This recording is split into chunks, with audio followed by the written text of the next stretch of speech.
Welcome, everyone, to the raw and uncut version of the SellOut Show. You're going to love this episode. We do an even deeper dive in how to use one of our very favorite tools, Zoom, to close your sales cycle. So, Shawn, tell them what we have in store for them today. Well, we have an awesome guest today. His name is Walter Pape. Yes, I booted his name, screwed it up a little bit, but it's Walter Pape. He was a teacher and then started out in Zoom in an entry-level role and an SDR role, prospecting, cold calling, or, following up with those leads. And now he is on the other end, closing business.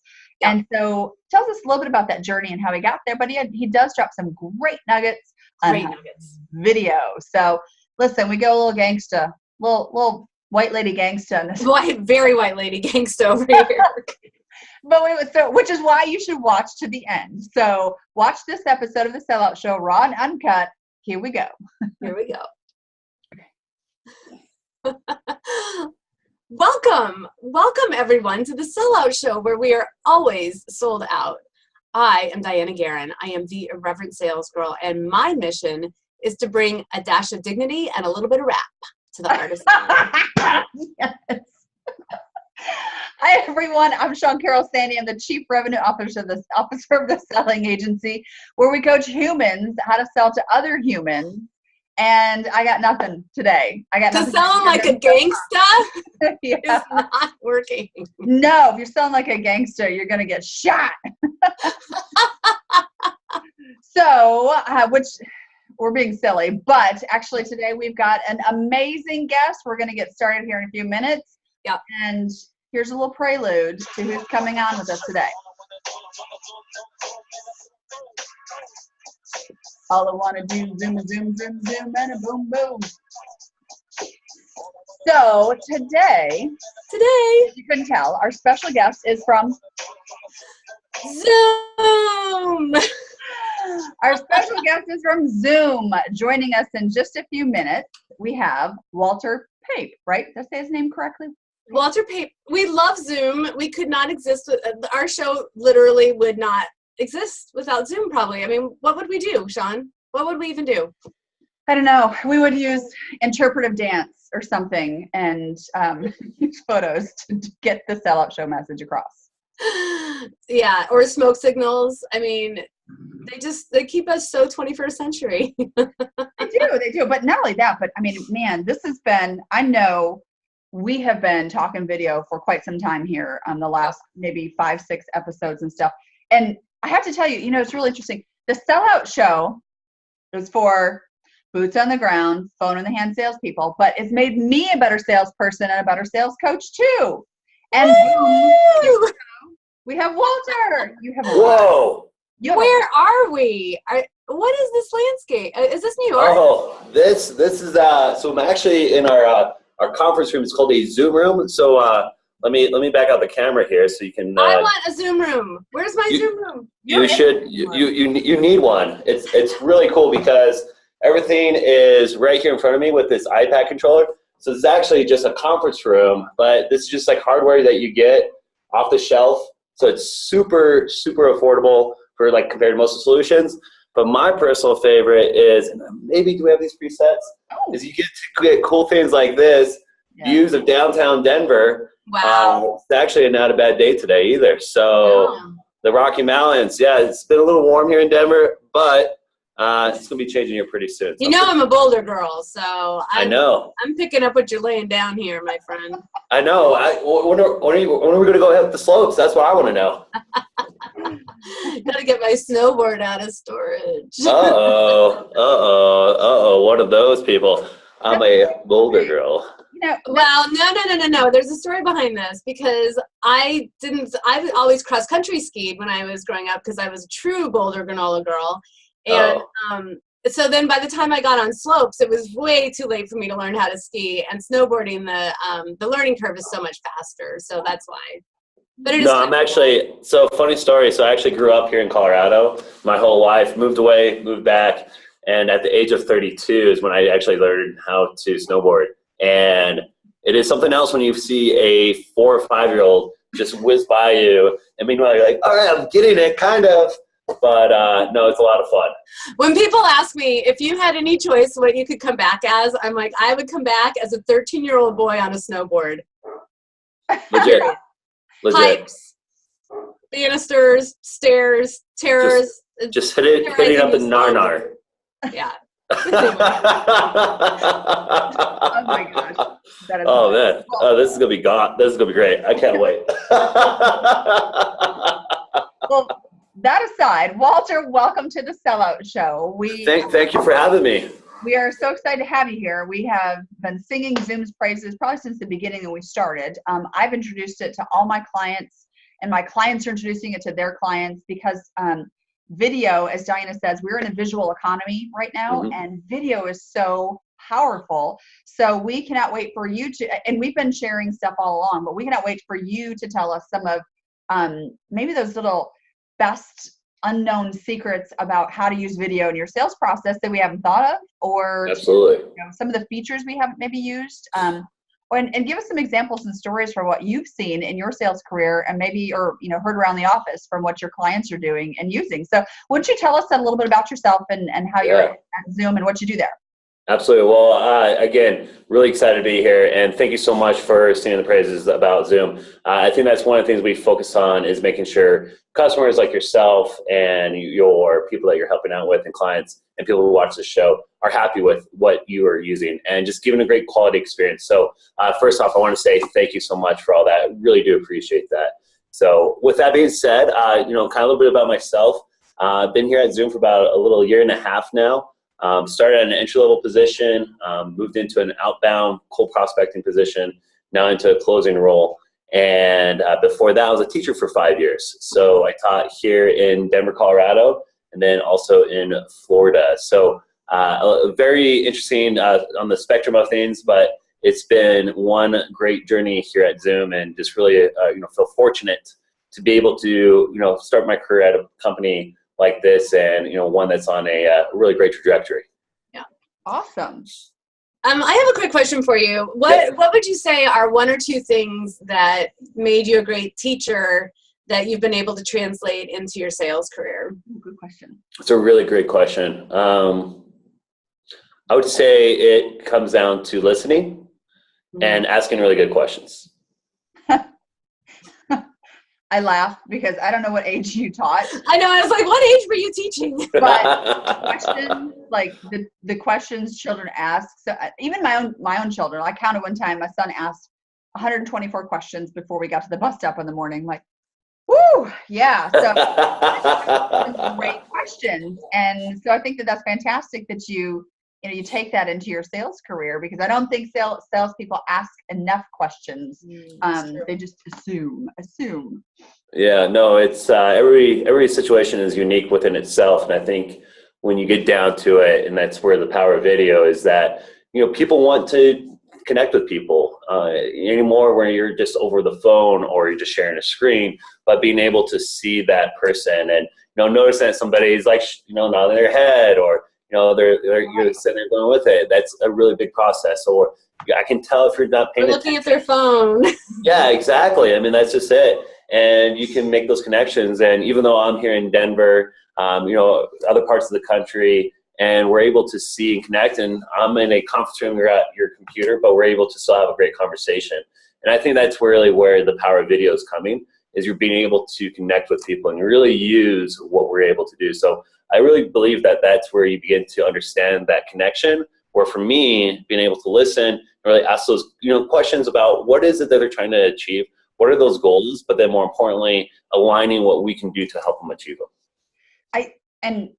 I think so really capturing the power of video for me and my salespeople this past 6 months has been condensing and shortening that sales cycle for them. And what's key is, yes, you get the visual cues, you're in the moment, but you get to ask and you get to hear what's not being said in between emails and in between an exchange, because that's where I think that's where so much of the sale can be lost now, is if you are not physically in front of someone, they say something, you assume something, you create a proposal, you send it back to them, you follow up, and what's not being said in those exchanges, you can dig into that when you're in person and when you are, you're in their presence, which is where I think video can bring you closer. You're really putting like this force field around your customers and keeping everyone else out. It's what's not being said in those emails and in that time frame in between when you meet them that's being lost. And I think video is just so brilliant at collapsing that. Yeah, no, absolutely. I completely agree. And I think, a big part of it comes down to that technology has actually gotten to this point now where we can actually have this communication. We can actually be able to see each other. What I'm saying is actually matching up with my words, and it doesn't look like a very, poor, rated movie. So if you think about it in that sense, that I can now see that not only beyond what, physically, but also the tonality, the inflections of your voice. I can tell if you don't really understand something, and I can ask that again in a different way. Going back to the whole teaching is sometimes you're asking, the same question in different ways, and it gets you down a path where you're trying to guide people to really understand what's going to be in their best interest and to see if that's something that is going to be a good fit. So that's really where I think the key of video also comes into is the nonverbal cues that you don't normally get via email, via phone call. Sometimes you get that, but not as much as this whole thing. A lot of the communication, what was it, like 90% of it is, nonverbal. So those little things right there, it's big. It's really big. Yeah. Well, I have another thought and question, but Diane, I don't want to hog this. So no, go. Believe me, I've got some stuff lined up for a while. All right. Okay. Let's rock and roll. So I know you both have probably seen some of these reports that talk about by the year 2020, I think they say 80% of sales jobs are going to go away or something crazy like that. Right. I think that if we're talking about the power of being in someone's presence so that you can collapse the sales process, get to better solutions, better margins, more agreeable conclusions. If you're a salesperson, don't you think it'd be pretty freaking smart right now to start using video to do that, to make yourself indispensable? I mean, do you think that video can play a part in a salesperson being needed and to do this role? Yeah, no, absolutely. At the end of the day, there's certain things that human beings are going to still need a job, and they're going to be able to do, and it's going to be those things that are not going to be non-repeatable actions. Right. So the ability to have a conversation, to quickly understand the emotions and being able to recognize how people are communicating, that is something that is a computer and artificial intelligence is really far away from doing that. I just don't really foresee doing that. Now, when you're talking about with video, you're really talking about the ability to really reduce travel costs. You're talking about the ability to be at any point at anywhere. I mean, whether that's on a conference room like this, your desktop, or you're on your mobile phone. That's really when you talk about shortening the sales cycle and being able to use video more in that. That's really where it begins to separate too. Yeah. Yeah. So I do have a question.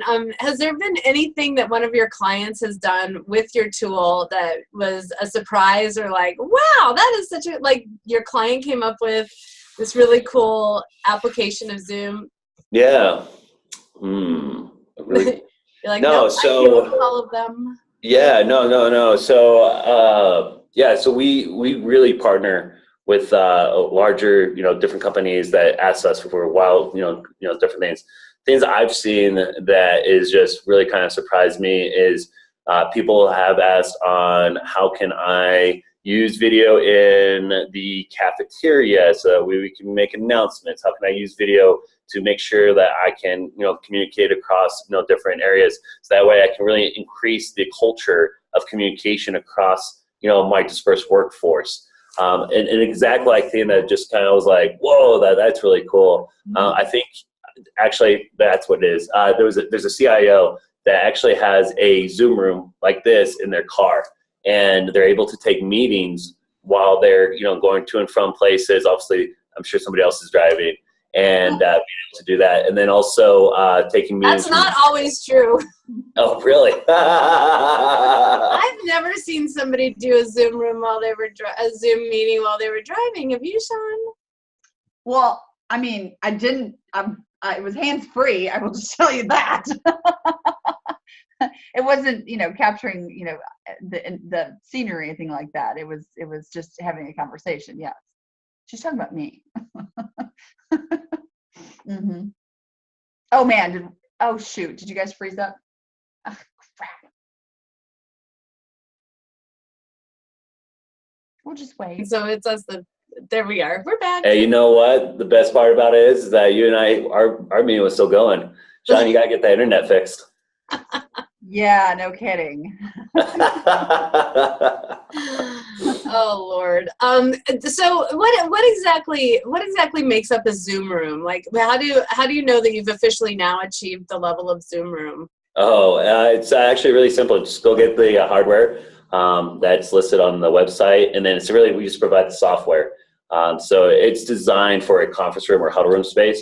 I really think that this is really, when you're talking about like the next generation workforce, is going to be this space, because more and more people are coming back into the workplace. The option of, working from home, whatever it may be, but being able to have like a huddle room or a conference room where you can then communicate with anybody anywhere. Also, you're beginning to see more executives being able to communicate at their desk.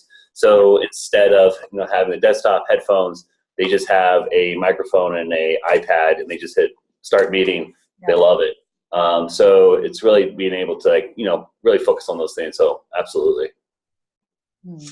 So I'm going to jump in again.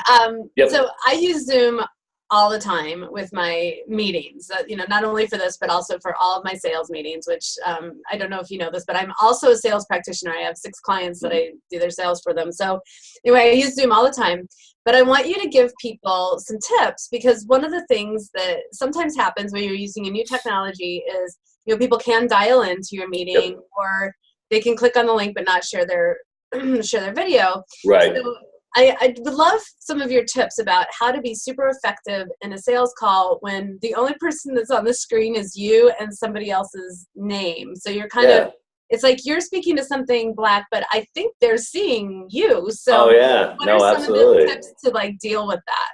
Yeah, well, I think it comes back to as if you're in front of the person. I think it's about, having that posture, right? If I'm just leaning back like this and I'm talking to you, and let's say my shirt's unbuttoned and my hair's messed up, and you can tell that I haven't shaved. Oh, by the way, this mustache isn't 24/7. It is for Movember. So if you'd like to donate, please do. But what it comes down to is just being engaged, like leaning to the front of your seat. Even though I have these monitors in front of me, I'm actually just staring in the camera. It gives the appearance that I'm actually looking into your eyes, so that way you feel that connection even more so. Also, I think that coming across, and when you're talking about those sales, you do have to have a little bit higher energy, that people have to kind of feel that and engage that. The other part of it too, it comes down to, I would always recommend doing our voice over internet protocol, joined by computer audio, so VoIP. It's just a lot clearer than dialing in. Also, it's always awkward when you're like having somebody talking like this on a phone, and they're talking like, okay, yeah, I can see it, like, the other hand for you. Yeah, exactly. Like, it's weird. So, and then also if you're in a really loud area, headsets. Either a Bluetooth headset, one like ears, so like you can walk around and you can be on a conversation or act like you're on a conversation, but you don't need to. Like, that could be a thing now again. But I think headsets is going to be a really great way for you to really just stand out. And then from there, it's just about really having the conversation. One of the other big ones too is going to be always, I like to do, is actually put it in gallery mode, so everyone is in equal boxes. Right. And what I like to do is put the person closer to the top when I'm on my desktop, put them closer to the top of my camera, so that way when I'm looking at my camera, I'm also looking at them.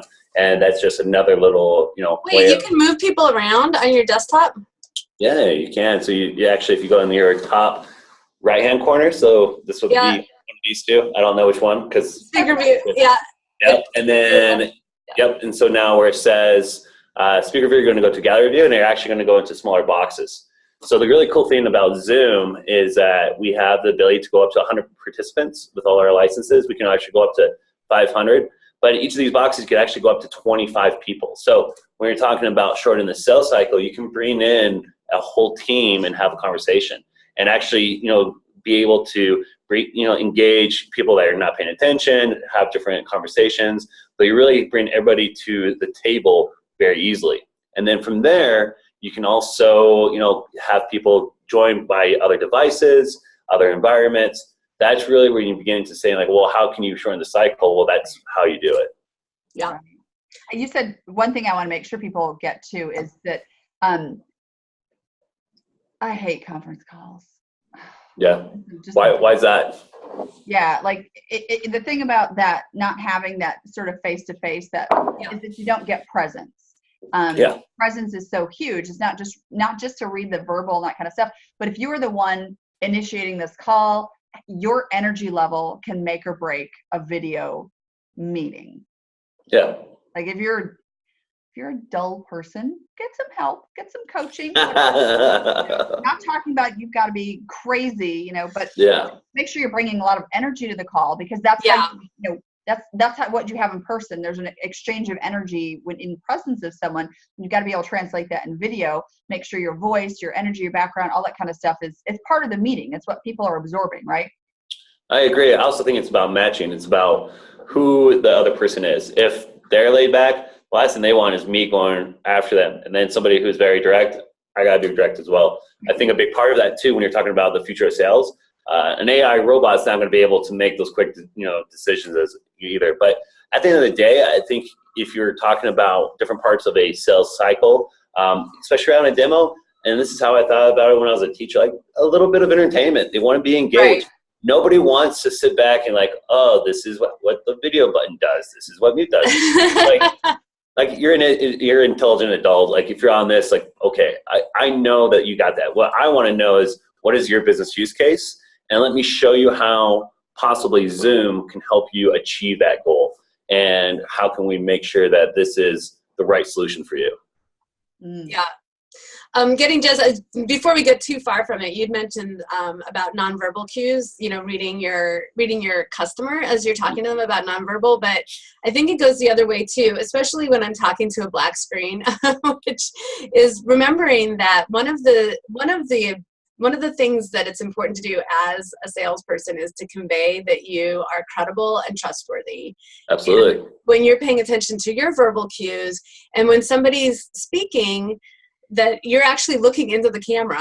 Mm-hmm. There are these things that you can create from a physical sort of nonverbal situation that gives somebody the feeling that they can trust you, and that you're listening, even though you're not looking at them, you're looking at the camera. But I think those are really powerful things to do with video. I actually had a guy call me up after we got off of a conference call. I was selling to him, and he said, I just had the experience that you were really listening to me through the whole conversation. How did you do that? I just looked into the camera and sent all my, good energy over. And being able to actually fully connect. No, I completely agree with you. Agree with you. I think it makes a big difference. And I think it takes practice too. I will tell you that the 34th SellOut Show was better than the first, the second, or the third SellOut Show. But it does take practice too to figure out how to look at the camera and how to, I can't tell how many times I've been told not to play with my hair, but we do it anyway. We can't help it.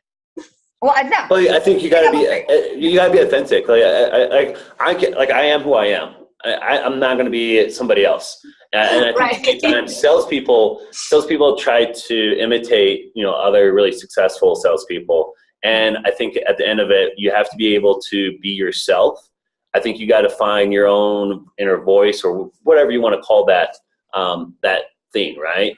But on the flip side of it too, it's good to get those pointers to learn from people that are around you and ask them, like, what are they doing to help them be successful? What are those questions, or how do they do their demos? What are they doing in their process to help them be, help them to be successful? But on the other side of it too, you need, if there's certain things that you're doing, it's good to have, like my manager who's like, hey, think about asking these type of questions, or, you're using and kinda a lot. So really try to work on those things. And it's important to have that, because without those things, you're not getting better. Well, that's what's so great about this platform is not only can you be doing your selling, but you can record it and you can watch yourself and learn. So Absolutely. do you ever just kind of like bring up the mug of your customer? Like if you're selling to Pepsi, you bring up a mug, you make sure you're drinking a Pepsi. Or yeah, no, absolutely. Something that you want people to know about, just the background. Yeah, so we actually we have people actually, I've done this, is actually I record a very quick thing, put it to a cloud. We have a hyperlink. So then I put an image of me, and it's, you can use the image. So if I was at my desktop, what behind me would be actually a green screen. So imagine the weatherman type of environment. So you can actually put any of these images on there. So these images could be the brand. You can have a play on words, whatever you may be. So absolutely, when you're talking about your prospecting, the power of video, I think, is something that is definitely going to be something that is going to be a novelty, and then something that's going to separate you from the rest of the noise. Well, let's talk about that for a second. You talk about prospecting. So you started at Zoom and like the SDR, cold calling, outbound role, correct? Yeah, so the SDR role here at Zoom, entry level, is that you have people coming in asking questions. So anything from support to qualifying, potential prospects, and then handing it off to a account executive. And then I helped build out our prospecting team. So being able to cold call into our named accounts, and really being able to target them and start new business and find the right people. So it was a really great journey, and really excited about what we were able to do, and the skill sets, more importantly for me too, of what I've learned during that time. Well, what did you learn during that time? What were the skills that you really moving from being a teacher? Yeah. Entry level sales role, and you've moved up. So obviously you've learned a thing or two. What were those things that were key to moving up and being successful in that role? Yeah, so I think it comes down to grinding. I mean, at the end of the day, it's hard work. It's about every day making those phone calls, every day doing your research, every day crafting a message that may or may not be read.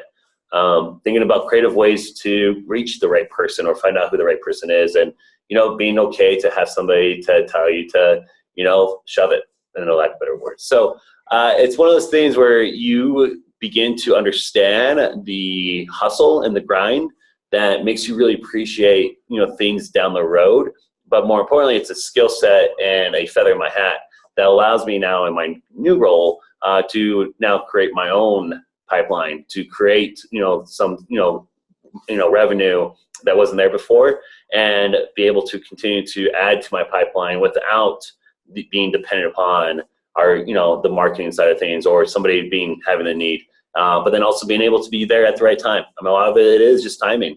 So I stay on top of mind with the right people within the the companies that I'm targeting, and when the time comes, which there will be an opportunity to have a comparison, and we'll always love the opportunity to have a conversation, or even, hey, try it out. Let me know what you think. How are we comparing to your current system? And if you like it, well, let's have a conversation on what we can do to help you transition over. So it really comes down to that hard work, grind, being able to create your own pipeline, and being able to be smart about that. And, so of what we've been learning, because we've had a lot of people from the SDR role, either currently in it or who have moved up to account executive, or in your role you're closing now. So of these three things, which is most important, or how would you rank them in your role of success to moving from your roles? Personal grit, having a great mentor, or being exposed to great.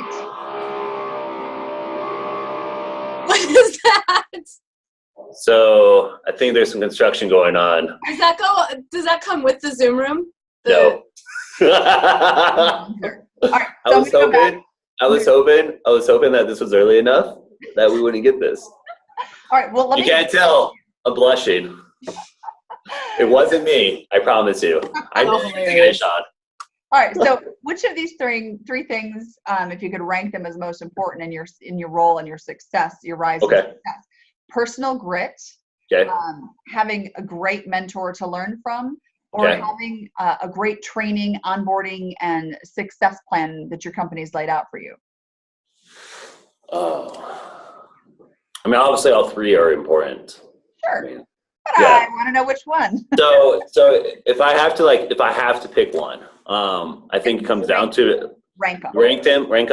Personal grit. Yep. I think that's first and foremost, like, what's your personal drive? What motivates you? There's times where sales is rough and there's ups and downs, and you got to figure out what is your why. From there, great mentors, being able to reach out and talk to individuals about what made them be successful, but not just have one person that does it. It's like this, like what's behind the curtain, what's like the great Wizard of Oz, don't look behind the curtain. It's like this mythical thing. I actually think it's a lot easier now than what I used to. Right. I think it's about finding people that are successful at, prospecting, who's really good at phone calls, who's really good at crafting really great messages, who's really good at asking those really great questions and then leading that into a great demo. Finding those little bits and pieces, but then even going bigger than that is who's really good at the office politics, who's really good at being able to understand what is a good role that's next for them and plotting those things out. And really being able to have and collect, these people in your life is extremely important. I definitely feel like that's what kind of accelerated things for myself now. And then now also, I see people all the time here at Zoom. It's our onboarding and training. We have a wonderful trainer. I'm going to give a big shout out to Frank. Frank is awesome. He is someone who just cares about each and every person's success. He makes sure that people are understand, a product that is, somewhat technical, but then also getting them up and running within a sales role, connecting people with, mentors and their managers. And from there, making sure you're checking in. So it's extremely important. So, it's just one of those things like, all three. But if you're going to say like, what was one of the big things? It's like, it's my why. That's what separates you. What's your why? What's your why? Does it have anything to do with El Dorado Canyon or? Oh, one day it could be. I would say that my why is my family. It's being able to really have a life that I want for them, and with a future family of my own, and that's the why. Come in every day to be successful for them and to have a life that I want. And maybe a part of that is an El Dorado Canyon, or maybe not. All I know is that it's a really exciting journey that every day when I can think about like what I can potentially earn and get and make a difference not only in my life but the lives of those that are really close around me and those around that I work with. That's what excites me. There's nothing better to see things move the needle, and that's really cool. Yeah. Oh, that just fills my heart. That's exactly that's what the irreverent sales girl loves the most. There's people who go out and make it happen every day, no matter what, for their families and themselves and their community and their company. I mean, I'm so moved by people who really get it done every day. So that was like beautiful. That was like a mushy moment for me. Thank you. It's okay. Do we need to hug it out? Like we might need to at least dance it out for sure. That was. We can do that. Love it. We're going to in a minute here. I don't want to interrupt the love, but I want to reiterate something you said that's so meaningful to me and hopefully to others watching this, especially in that VP of sales role and the business owner role. I talked about Frank. Yep. I think a lot of times, and Diana and I are surrounded by sales consultants and sales trainers. And I think that a lot of times when we talk about training, it can be a little bit jaded. Like training is this thing. Training is this, we train so we have repeatable processes and we want to train the trainers and stuff like that. But, Frank approaches his job with love, right? Absolutely. And having someone that pours into you is really, really important. Having not just great training, but great trainers can be the difference in making success. I've had training. I've been through almost every kind of sales training you can imagine. And I know that when I approach it with a very different mentality, because it's not just, can we duplicate results? Can we duplicate this process of learning? It's, you gotta make it fun. You have to make it meaningful. Diana talks about, or we both share this concept of what's meaningful to salespeople. Moving from a 5-figure income to a 6-figure income, that can mean the difference between buying a house. It could be in vitro fertilization, or taking care of aging parents. Like that's really meaningful. And approaching training with, what are we going to do to get Scott or Susan to be able to get to their why, and how do we, transform their careers with what we can help them build skill wise. I mean, I think that's really, really, really important in training. So if, for anybody watching who is thinking about investing in sales training or sales trainers, ask yourself, are they going to give a crap? What are your trainers end result? Is it to just successfully get through training, or do they really care about moving your people from a 5-figure to a 6-figure income so they can not only make your business successful, but also they can build that house, they can have the babies, they can take care of their aging parents or whatever that is. So thank you for bringing that up. I hadn't really thought about articulating that, but that's huge when you are looking at, investing in something that's going to make a difference in your salespeople's lives. You're right. It's like one of the great things about, I would say, our culture here at Zoom is, from my perspective, it's not only just Frank, it's everyone from the top. Eric, who's our CEO and founder, he wants people to invest in themselves, also in each other. And it's something that is an environment where you go in, it's not like a gritty, oh, well, you're at this goal and I'm at this goal and whatever it may be. It's not a petty thing. It's like, how are we going to win together? How are we going to be successful together? And it is an environment that really produces the best of you.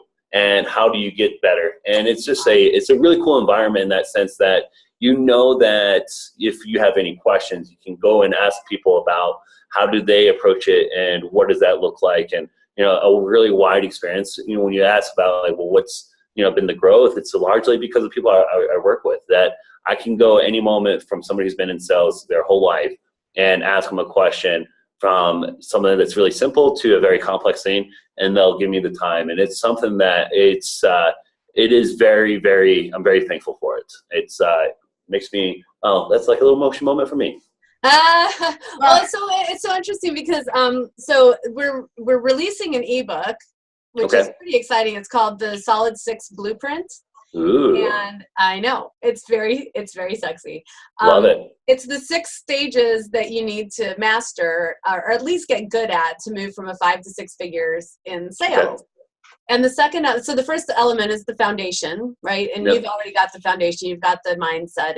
It's a lot of mindset, but it's a lot of, just the readiness to go out and be gritty and learn everything you need to learn. But then the second one is all about location, and we say that location is right boss, right territory, right company, and pretty much like the right comp plan. And what I'm hearing about Zoom is it just really meets all of those criteria for you. So I'm just delighted to hear that.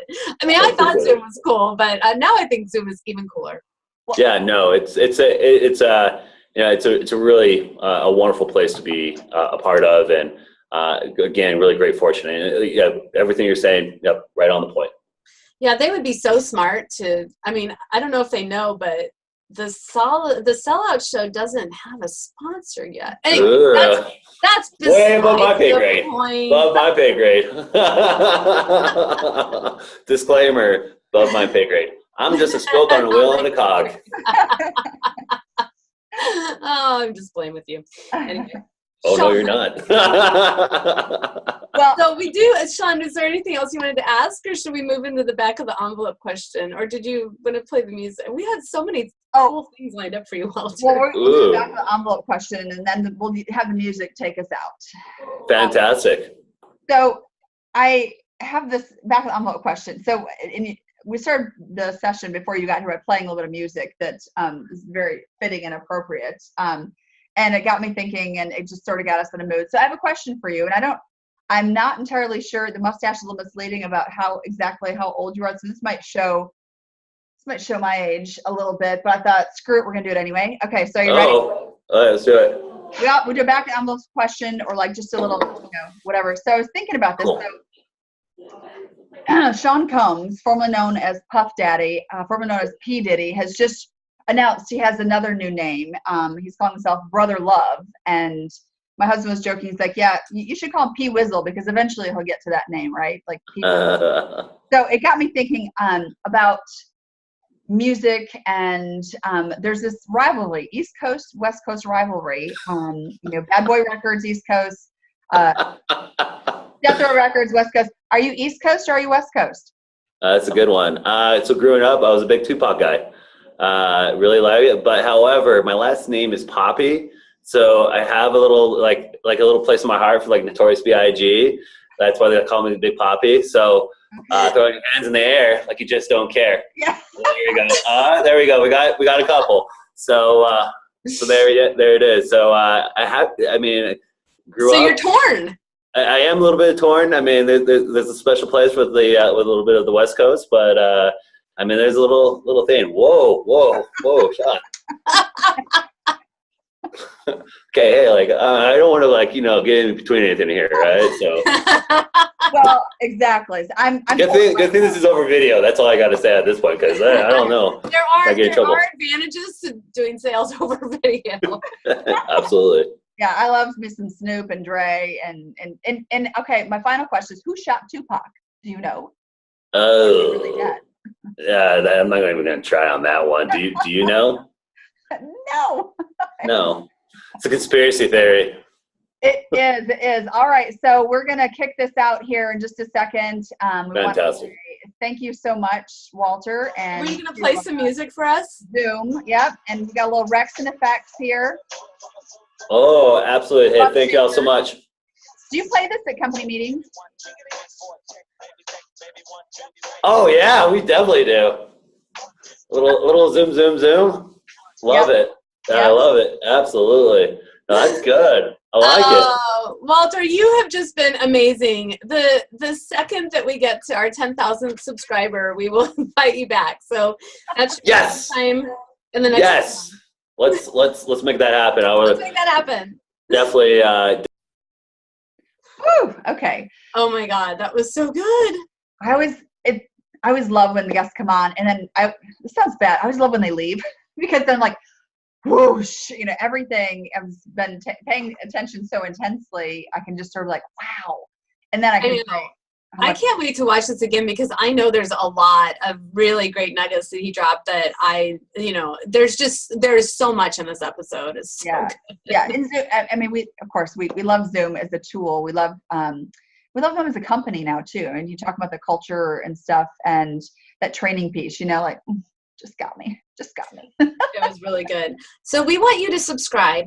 Yes, please subscribe now. Carol Mahoney was our celebrity subscriber this week. Woo-hoo! Thank you, Carol. Yes, thank you, Carol. Yeah, tell your friends. Like, don't keep this stuff to yourself, man. Yeah, be a sharer. Subscribe and share. Subscribe and share. Okay. So, what? It makes you look really smart when you share. It does. Makes you look very smart. You're very smart. So, in the meantime, stop hoping and start selling. That's right. Bye.